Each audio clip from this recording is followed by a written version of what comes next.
Ah, over here, dear boy. Pleased to meet you, Reginald Locke. Yes, I know. Greg Taylor. Thank you for agreeing to see me. My employers are most grateful. Of course. Please take a seat. Oh, thank you. This is a nice place. Well, I've always dreamed of owning a pub. And now I'm getting ready to step down from my current position. I must say I was very flattered to learn that your publication wanted to do an article on me. I mean, I've been written about many times, but, well, your magazine is a completely different class. Do you mind? Of course not. Just for the record, could you just say who you are, please? Absolutely. Dr. Reginald Locke, CEO of Indigo Pharmaceuticals. Thank you. You don't have to sit so close there. Oh, I do apologise. Oh, no, it's fine, it's fine. Would you like a drink? Oh, yes, please. Yeah. Right, okay. So, I've got a few pre-prepared questions. The main crux of the article is looking at Indigo's successes over the last 40 years. Please feel free to include anything that you feel is relevant or necessary. The more you say, the more it'll help the article. I'll do my best. I do tend to keep things locked away in the old brain box. Sure. Okay, so starting at the top, Indigo was an offshoot from your father's local pharmacy, correct? Yes, Locke's pharmacy. Well, Locke and Sons it was. Dad inherited that of his father, and when I was old enough, involved me in the family business. But you weren't simply content with selling medicines. Oh, no. I had a strong interest in chemistry. While I worked in the shop during my school days, I tinkered with all sorts and eventually got a scholarship at Oxford to study. When I gained my full doctorate, I knew I couldn't simply work in a pharmacy anymore. And that's when you made your breakthrough. Yes, a new way of mixing paracetamol to reduce the dose. That was the start of Indigo. We called the company that because of the colour we made the tablets. You and William Oldham? Yes, poor old Billy. My friend since school. The past. So, in the following years, Indigo went from strength to strength, became an international company. Yes. We now have offices in Hong Kong, Seattle, Bruges and Dubai. We're opening a new factory in Moscow next year. Oh. I also hear there's rumours of a night out on the way. Well, I don't know. I'm just a guy who had a bit of success fiddling around with chemicals. Oh, don't be so modest. You're an international figure. I mean, anybody who can go up against a corporation like Janus and stuff. Try not to think about that. I would never let my company be taken over by anyone. I'd rather it dissolve than go out of business.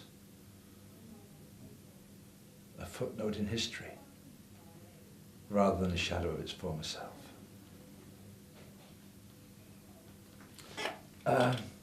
Something to eat? You're not allergic, are you, by any chance? Oh, no. Thanks. Dr. Locke. Do continue. Well, several...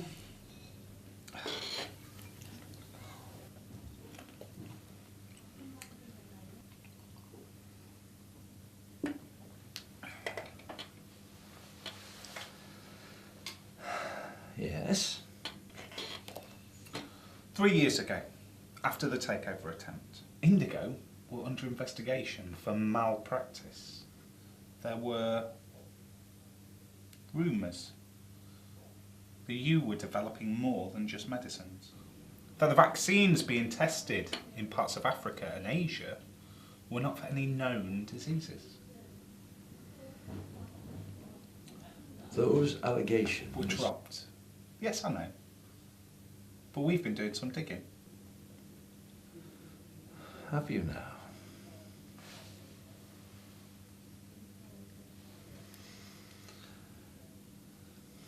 You've come a long way.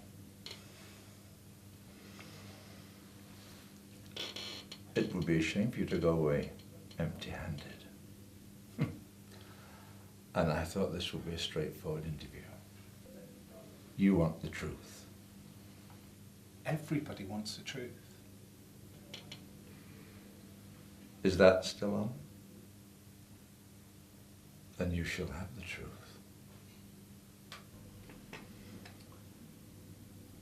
When developing cures for diseases, measles, the common cold, hell, we research into cancer and AIDS, but when dealing with these poisons, we discover things, new strains, not yet in the wild. Sometimes the illness stems from the research into the cure. So you release the illness and profit from the cure? You make it sound so cold. Because it is. You've killed hundreds of people for profit. For the greater good. All the research, all the money goes into more research. We are building a better, healthier world. You're surprised. You didn't expect me to be so honest.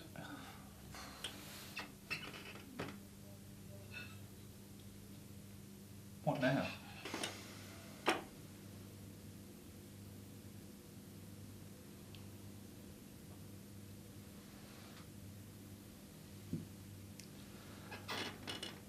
You know, there are things that your research probably didn't uncover. Things that we have locked away deep within our labs.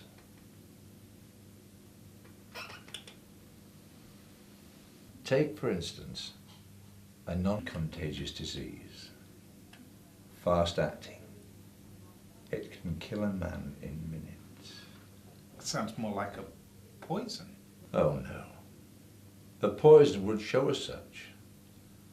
An autopsy for this would show a mutated form of asthma, probably hereditary, but actually administered by consumption. That's the first symptom. But you... But did I? I wouldn't put it in the water, dear boy. I do need some refreshment when I'm talking. Perhaps you should get your eyes tested. But then again, that wouldn't help you. Fading eyesight is the second symptom. That's when Billy realized what was happening. You see, William also disagreed with some of my ideologies. His family was so shocked when you went. He was in such good health. It was all so sudden.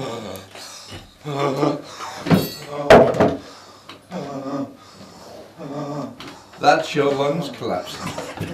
Don't fight it. It'll only make things worse.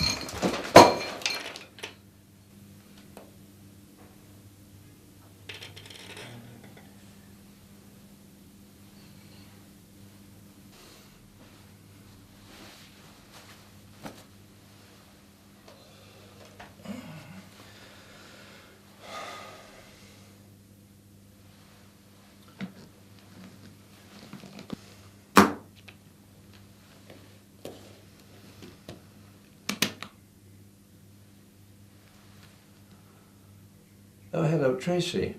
Could you get the cleaner Davenport to come here, please?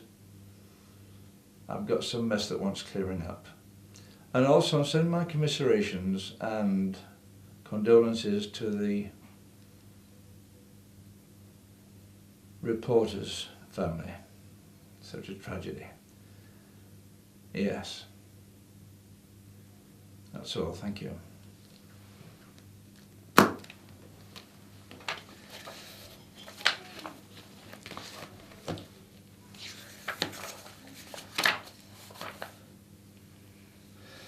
Now,